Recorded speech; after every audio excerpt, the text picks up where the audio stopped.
most advanced recruiting techniques. Land the most desirable talent. Launch your company towards massive success. This is the Higher Power Radio Show with Rick Girard. All right, there's work that needs to be done, and I just need someone good to do the work. God, if I had $1 for every time I've heard that. This is what we all tell ourselves when we decide to hire someone, but it is so much deeper than just getting a butt in the seat. Growth is the most important factor here, so we must start with the end in mind to avoid making huge hiring mistakes. Yes, you need to get the work done, but this person really needs to help your company grow. And more importantly, can your company provide the growth the person desperately wants in their career? I'm Rick Girard, and welcome to the Higher Power Radio Show. We help entrepreneurs and executives win the strongest hires by sharing insights from top-performing rebel entrepreneurs, game changers, and industry leaders like our guest today, Mr. Mike Zani. He's the CEO of the Predictive Index. Mike is a Wall Street Journal best-selling author of The Science of Dream Teams and the CEO of Predictive Index, which is the leader in talent optimization. Prior to Predictive Index, Mike served as the president of Ledco, a manufacturer of rugged computer peripherals. And it was at Ledco where Mike, a customer of Predictive Index, developed his passion for the company's vital management tools. An avid sailor, Mike began his career in marketing and sales with Vanguard sailboats and was a coach for the 1996 U.S. Olympic sailing team. He holds a BS from Brown University and an MBA from Harvard. Mike is an expert in talent optimization hiring, which is why we wanted to bring him on the show today and makes him a perfect guest for today's topic. Mike, welcome to the Higher Power Radio Show today. Rick, it's great to be here. And thank you for the very kind introduction. It's great to have you. All right. So we're going to cover kind of something that I know you and I spoke pretty passionately about, which is talent optimization and hiring for it, right? So what is talent optimization and how to hire for it is pretty much the topic of what we're going to conquer today. And so we're going to start with, I always come across this scenario with almost every founder that I meet, because I work with a lot of small startups, and it's always, I just need somebody to do the work. And man, that's always my biggest hurdle, is getting them to think about, okay, I get that, but you also need to hire somebody who's going to like help the company to grow, right? And just getting somebody in right now, that's just a contractor, really. So how do we hire within this kind of manic mode of I just need somebody to do the work? You reminded me of one of the athletes I coached at the 96 Olympics. He had a mantra about keeping their boat together. It's like, you better have time to do it right, or you better make time to do it twice. So it seems like, in a lot of entrepreneurs, when they're in the heady 5, 10, 20 person, the revenue's coming on, they need to deliver on the work. They just need bodies, warm bodies and generalists. And that sort of works. But as soon as they try and add structure to that team, as they scale beyond 20, then it all falls apart and they have to do it again. Because the people those warm bodies, and not always warm, aren't cutting it. So yeah. It's a classic problem. It's fun to talk about. I would argue that, I was just talking to a founder of a company yesterday, and he was saying, he was telling me his war stories of how, he's had X amount of people that he's brought on, and every single person that he brought on, from a co-founder all the way up to the last person he just got rid of. It was him talking to people and really getting them excited about the opportunity, but they all fell short on exactly what his expectations were and what they really wanted to do. So in all fairness, series of bad hires, after another. Did he really articulate his expectations? Were they the right expectations? And was he aiming at the right target at the time? A lot of those founders don't even know yet. Well, a lot of times too, I think we end up taking what we can get as opposed to going after and getting what we need. It's very true. But I think, like if you get even a totally switched on founder, so someone who's hiring for the skills for that job, are Are they taking that higher, model to the next level that says, what's the team strategy? Who else is on the team? What is the work that team needs to do, and what are the gaps on that team? And it's rare that people are taking not just, hey, I've got, say, client success. Here's the criteria for the client success job. You're like, well, what else do you need? It's not just the one job. It's how do you fit into the bigger panoply of what you're trying to build. Yeah, that's the conversation I feel is not had, which is, okay, if I've got other people on the team, what type of person do we need here? Really, like, who's going to fit in here? What's kind of the avatar of the right person that we bring on Well, board? this gets to the giant missing third leg of the stool. So, Yeah. every CEO has a strategy, some good, some bad. Most have a 1 to year financial plan to support that strategy. But tragically few actually have a talent strategy that's any more than an Excel worksheet with, hey, we're going to hire 5 people in Q1. Yeah. And you're like, well, what kind of people are you going to hire? How much are you going to pay them? Where are you going to look for them? Do you have a system to train and develop so you can hire early career, or do you need people who've been there, done that? And they don't have that third leg of the stool in a talent strategy. And when you look, a modern organization is over 65% people costs on the income statement. So you look at your income statement, 65% of your expenses are people related. And it's even more on, real people driven businesses like software companies. And if you're not going to put a strategy to 65% of your expenses, you're a fool. And I'm so glad you said that. and I'm not trying to throw shade at people who aren't doing it, but I'm trying to whack them in the head and say, you need not just a kind of sort of talent strategy. You need a world-class talent strategy. And you have to know where you are, where you're going, the strategy, what your team's good at, what they're not, what are the gaps, can you stretch, can you train and develop? And that's what a lot of people are missing. Yeah. I think if we started to think of it like, hey, look, at every employee that I hire, is the cost of that is $2 million to my company. I think if we started to get that mindset in their brain that, like, if I make a bad hire, this is going to cost me $2 million. I think that might really put that need to learn or put together a talent strategy in place. That's how much it costs them.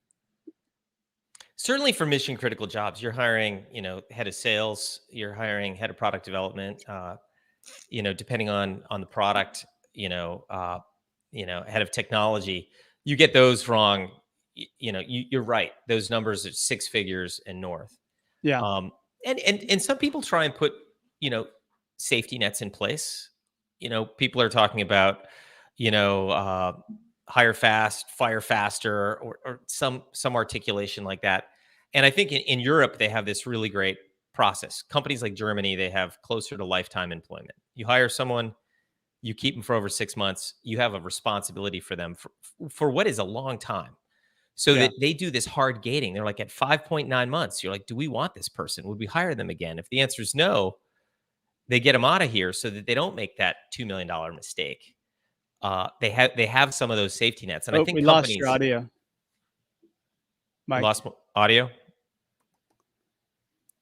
Yeah, we lost your audio for some reason, Mike. Hey, so I agree with you, taking this approach. It's far more important to get the right person on the bus than it is to get the work done, for sure. Right. Um, Again, you know, the mistake that I see a lot of times is that from a founder, there's this internal optimism that essentially are based on assumptions. And so we assume that that somebody has the potential to do the job, but do they have the desire to do it? We don't know. Um, Hey, Rick, can you there's hear a me lot now of on my new mic? implicit bias, and of course, the need to get things off my plate is what drives these hiring decisions a lot of times. We're waiting for Mike to reconnect, but you know, there's often zero time that's taken to understand what the other person desires other than a paycheck. And so I would encourage you all, as you're kind of going through and coming up with the strategy, to really take the time to put the effort into planning that and understanding what it is you need.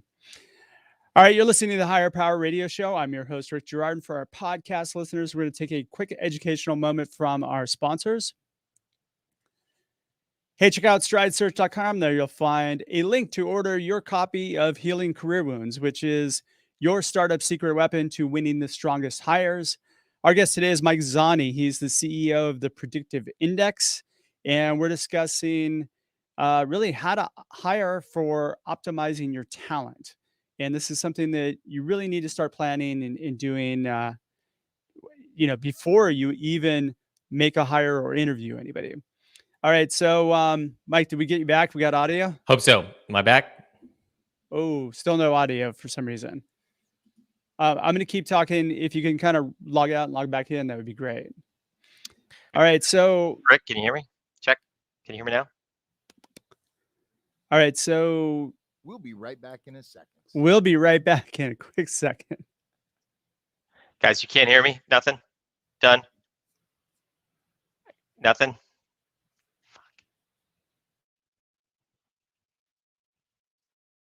Nothing? Nothing? Check, check, check, check, nothing?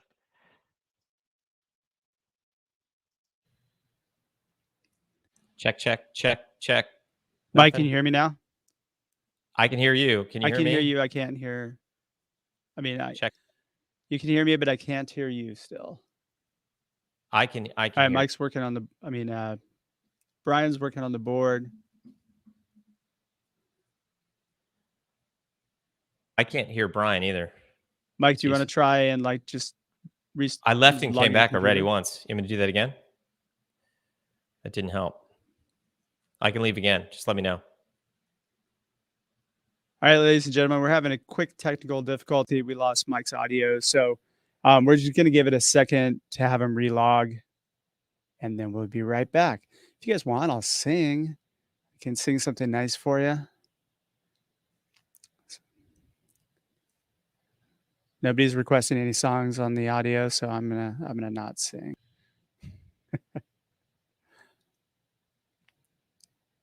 Hear me? I can hear you now. Excellent. Woo! All right, we have Mike back. All right, so we just talked about kind of why it's important to a company to really focus in on talent optimization. So let's talk about how we solve this problem, Mike. What would be the steps that you would take in order for somebody to really understand or be able to deploy this mindset into their organization?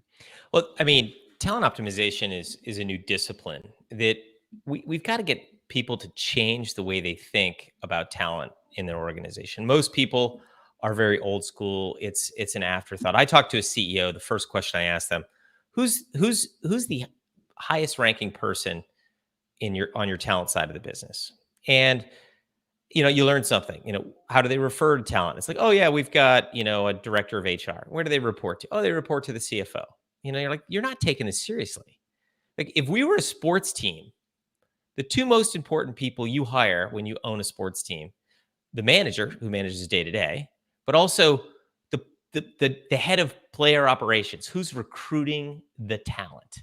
And there's no way you don't know who those people are, and you put so much on that. Those people report directly to you. You hold them accountable for a world-class job. So when I talk to a CEO who's not taking talent seriously, it starts there. Yeah, 100%. And you know what? I will tell you, just from my experience, I have a lot of friends who are in HR. They don't really want to deal with talent acquisition.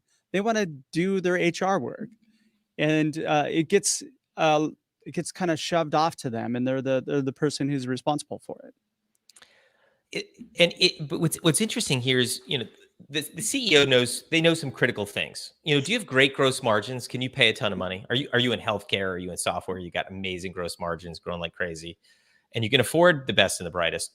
Versus, you're working in a manufacturer with 28% gross margins, and you're selling mostly through Amazon, which is pretty price sensitive. You're like, man, we cannot afford. So it is like sport. You're like, are you a market team like the Yankees and the Dodgers, and you're trying to, you can spend any amount for the best of the best of the best hitter, Or are you sort of, you need to optimize your talent given your situation, and no one knows that like the C-suite. It's got to Yeah. be there. It's got to Yeah. be optimized around what are you trying to do? Or what game are you playing, and what game can you afford to play and get the best team on that field that you possibly can? So if I'm hearing you correctly, my takeaway from this so far is that if you're the founder of the company or you're the person leading the company, you need to take ownership of this. It's not something you just sweep under the table and hand off to somebody else. Yeah, if it's not reporting up through you, it's a huge mistake. And if you don't have anybody, it is you by default. You're the one who's got to do it. And you're the chief cultural officer, you're the chief talent officer, you're the chief people officer. You got to put a world-class team on the field. Very true. All right. So walk me through kind of your strategy that you would have, we would have the audience set up. Well, there's got to be what's the work that you're really trying to do. Like I mentioned it broadly, saying, hey, I'm a manufacturer with 28% gross margins, or I'm a software company with great gross margins. You got to understand the work that needs to get done. But when you come up with a world-class talent strategy, you need to understand not only the work that you're trying to do, but who are the current players that you have. Are they a good fit for the work that needs to be done? Is it a homogenous team? Is it a heterogeneous team? Where are the gaps? Can you promote from within to get those gaps? Do you need to go outside of your company to fill those gaps? Are you gonna make a big spend? And then is that person going to be a good fit for that team? And these are the discussions that you need to do. And there are tools, scientifically vetted tools, that can help you get there. Not everyone always leans into them, at the get-go. But that is the challenge. And it's, when you started this, said put warm bodies in warm seats. That's a recipe for disaster. It's really about taking a more holistic approach to this. And it does start with understanding what you have. And key to that is performance. What is the performance of your current team? Do you have a system to understand, are they doing a good job or are they not? And when you get someone new, how do they look 30, 60, 90 days? So you don't make the mistake that they prevent in Germany by saying, hey, at 5.9 months, I'm sorry, you're not a great fit. I'm gonna try again, versus live with you forever. Yeah. So it seems to me that we've got kind of three different elements that we want to plug in here. We have like a top of funnel strategy, a mid funnel strategy, and then maybe a bottom funnel strategy, or something that has to do with how we deal with post hires, right? I mean, that's a great way of looking at it. I mean, first and foremost, I think if you're going to create a world-class hiring system using talent optimization, you understand the work that you're going to do, but you need to create a learning model. Developing a world-class hiring system is about having systems and processes. And don't get overly complicated at the beginning, but at least get maniacal about learning from what you currently are doing and what's working and what's not. And like you said, it does start with a little bit of a top of funnel strategy. You need to have a clear mission for the company. You need to have or develop a hiring brand that really attracts top of funnel talent. If you've got no one applying, it's going to be miserable, and you also want a strong enough culture that is clear enough that when people come to visit you, or even through remote, that they're like, that's a culture I want to be a part of. Or even more importantly, no, I don't want to work here. You like to reject that self-rejection. That's the best thing. You want people who self-select out, because it just saves you a lot of time. I would also add to that, like, you should really think about setting up a really strong referral-based program, and having an active campaign of recruiting people who are cross-industry, or maybe even from your competitors. It doesn't take a lot of time. If you just spend an hour a week just cultivating those two funnels, that'll produce a lot of talent for you. Yeah, we pay $5,000 and $10,000 depending on the position for our internal referrals, but because we have a performance system, we only make that payment at 6 months. So you can't just get a live body. You need to get a good fit. Got it. And you might say, well, how do you measure that? And you say, we put really specific criteria about what the first 6 months looks like. Say, hey, you get paid 10 grand if this person meets the criteria at 6 months. And we actually have one individual who did it like 15 times in 1 year. I mean, they were making more than our recruiters doing part-time recruiting, harvesting their own personal networks. They were obviously someone who had a good enough personal network that they could do that. Yeah. But That's a super connector. You got to keep that person on board. it convert them actually to a recruiter. No, not as a recruiter, but you definitely want to keep that person growing, because the longer he's there, the more people he's going to bring in. But you brought up top of funnel, and I think, developing that top of funnel, however you do it, the front end, so you have a look at a lot of candidates. You're a desirable place, destination for people because of brand. And then the bottom of funnel, when you're starting to make a decision from, this is when you're making a go, no go decision on someone. Have you developed the hiring systems you need? Obviously this might be a little self-serving, but strong assessment systems, behavioral, cognitive analytics, to make sure that you're using science. The number one and number two predictor of workplace performance are cognitive fit and behavioral fit. And then do you have a healthy, structured interviewing process that learns, and so that everyone's not asking the same questions? Some people are asking culture questions, some are asking skill questions, other are asking management questions, and all of them are asking the same question, which would be, where do you want to be in 5 years, or why do you want to work here, right? Someone needs to vet that one hard. I would say not all. Say you have 5 people interviewing, I wouldn't have 5 people ask that same question. But that's what happens, because I agree with you. And this is kind of like the mid funnel piece that I love. Right. And so having them structured and timed, and take it a step further and just assign questions to people. Let's make it easy on our interviewers as well, so that they can actually, have a list of questions. These are the ones you're responsible for. It doesn't take much to organize that. We've started recording our interviews so people can actually watch what people are doing, how they're asking questions, how they're grading those questions. And we actually grade interviewers. And if you're not a good interviewer, so that, say, some of your yeses didn't make it at 6 months and some of your no's that still got hired anyway turned out to be great, you're asked not to stay in our interview process. And then we cultivate our best talent for interviewing. Got to put the best people in front. Just having a structured interview too, it's especially challenging for the people on the other end. And you mentioned self-selecting out, right? So if you're trying to elevate your performance level of the people you bring on board, you'll get those people to lean in because they're being challenged by the interview, and they're not asking or answering the same questions that they've heard over and over and over again at every other interview they've been to.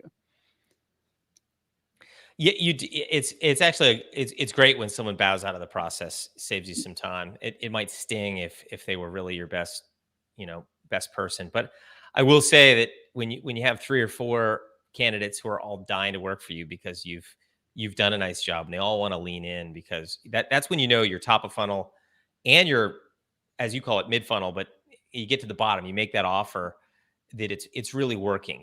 You've sold the company appropriately. They want to work there. They feel the culture. They feel the energy. That's when you're getting close. But the job's really not done there either. True. You still have to get them to accept the offer, right? You've got to be competitive. Clearly, get them to accept the offer. Hopefully, you're not surprised too often. And actually, with the speed that people are being given offers now, we've really tried to compress our time and not let people wait, because people are getting plucked really fast. But I really wanted to get to the post-hire strategy. Do you have strong benchmarks for that person's success? Do you have a performance system to measure 30, 60, 90 days? Do you have a learning and development system in your company that can take candidates that might have had gaps that you made an offer to, and you've got ways to fill those gaps? Or if someone has, 60, 90 days in, they're mostly there, but there's a couple of things, maybe even annoying things that you're trying to, either shave off a rough spot or fill a gap in their game. That's a really important piece too. And I think the talent optimized companies have the investment in the learning and development system that they need. As a former coach, I make this, this time component. Like private equity and venture backed companies are freakish about time, and it's because of return on investment. They want things to happen now, not tomorrow. Yesterday's better, and that time component makes them want to go out and win right away, go get the best and brightest. I think there are some companies that take a longer view, who will invest in learning and development. Yes, sometimes you have to go get the best and brightest, go spend $100,000 for retained search. Sometimes you have to do that. But a lot of times you need to create a hiring system that can take early career emergent candidates, and you need a company that can train and develop world-class talent. Because the world-class, the sports teams that win year in and year out consistently, maybe not the Super Bowl every year, but they're kind of always competitive. They develop their farm system. They develop their training. And great companies do this too. Yeah, 100. I can't agree with you more. Can we go talk a little bit about the benchmarks? Because, this is something I feel like a lot of companies fail. I mean, put benchmark. I call them performance metrics. If you put performance metrics into your job description, right, and you just build them from the time you create the job and provide that roadmap, what's the worst thing that could happen in investing a couple hours putting together benchmarks or performance metrics? You just got it. Most people don't invest the time. Yeah. It's the time up front. You take the couple hours. It's getting the hiring manager and the manager lined up. They're often the same person, but lined up on what those are. The peers should know what they are because they're already being held accountable to them. Yeah. It should be in the job description. It should be measurable. Hopefully, if there's a variable piece of, compensation, the candidate knows what they are and are working to it. And on your 30, 60, 90-day check-ins, you're talking about how you're doing according to those things. Yeah. And it's not some, hey, it seems like you're struggling. You're like, no, you're doing this really well. Here's a couple of identified gaps. Here's something that we really think could be a problem if it persists. And you talk about it very specifically, and you try and correct it. I mean, some things aren't correctable. I mean, things like ethical breaches, but most are. Yeah, exactly. And I always argue that most business problems that you have are people problems in disguise, right? You're the wrong person on the boat. Right? Thank you for using a boat analogy. I like boats too. I'm a boat guy too. So I'm right there with you. All right. So, and then taking it a step further, as you just said, you're just building accountabilities, and make sure that you have those meetings with people and discuss it 30, 60, 90 days. Yeah, that's again part of it. I said feedback loops in the hiring system, in your onboarding system. I think you need to make sure that you have the same communication, because you don't want the hiring manager saying one thing, and human resources saying another, and the person's twisted up and confused. You need a really good system for that first 6 months of onboarding. And at 6 months, you should know. I mean, it's past time. You should really know at 3 months. But at 6 months, you're making a decision whether this is correctable or not. Or if you've got a world-class, we got not only who we wanted, but someone who's got range. I call it buoyancy. Do they have a lot of job buoyancy? Are they going to really rise in the organization? That's something, and that's what you're trying to hire for. And every company should be hiring for buoyancy. I love that. Shoot, Mike, we're getting pretty close on time. What would be 2 or 3 key takeaways that you can give the audience that they can plug into the business today? Well, the post-hire system to really make sure that when you do make a mistake, and you're still going to make them, even world-class companies today are still only getting it right 80, maybe 90% of the time, but I think they're fudging their numbers if they're getting it 90%. So you need a post-hire system to catch when you're not getting it right. And that doesn't always mean get rid of them. Sometimes it does, but really to intervene, train, and develop. And if you've got that, then you're able to take more risk. You're able to take more risk on the emergent candidate, the candidate without the full experience set. And, ultimately it's about having the feedback loop, so that in this interview process, so you can develop a world-class hiring team. I think if you can do those things, you're going to be well on your way to doing it at a super high level, and take a long view. It's going to take you a year or two to get amazing at hiring. You're not going to do it in day one. No, but you're never going to get good at it if you don't actually put some structure to it and get good practice out of it, right? Mike, thanks so much for your time investment today. I want to welcome you to the Higher Power Radio community. Now, what would be the best way in which members of the audience can find you, find Predictive Index? Here's plug time for you. Yeah, the predictiveindex.com. There's a lot of, especially /learn. You can learn a ton about talent optimization, and there's even certification around it. A lot of great free content that we do. We've got over 700 certified partners, and a lot of that content is for them. So you can take it to the point of like being a consultant in it.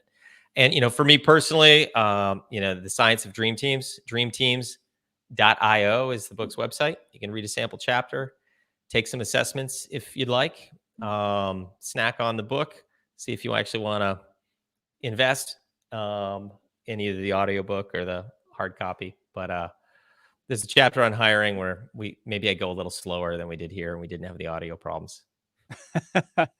Well, luckily for the magic of Hollywood, we have a really good audio editor who can just chop all that stuff out. Boom. We didn't have any audio problems. I know. It was amazing. All right. Well, I want to thank our listening audience for tuning in to this week's episode of Higher Power. A quick thanks to our team, Andrea Ballin, Brian Colburn, and Ayla Gerard. If you're listening to the podcast, please subscribe, review, and share. We welcome your feedback. After all of this show is for you. You can join the Higher Power Radio community at Higher, H-I-R-E, Power, P-O-W-E-R, radio, R-A-D-I-O.com, or you can drop me an email at rick@stridesearch.com. Tune in next Tuesday. Our guest is going to be Joseph Fung. He is the founder and CEO of Uvaro. I'm your host, Rick Gerard, and you have been listening to the Higher Power Radio Show. Aloha. Aloha. Thank you for listening to Higher Power Radio. Catch our LinkedIn Live show every Tuesday at noon, or download the podcast on iHeartRadio, iTunes, YouTube, or your favorite podcast platform. We appreciate you joining us on Higher Power Radio with your guide to recruitment success, Rick Gerard.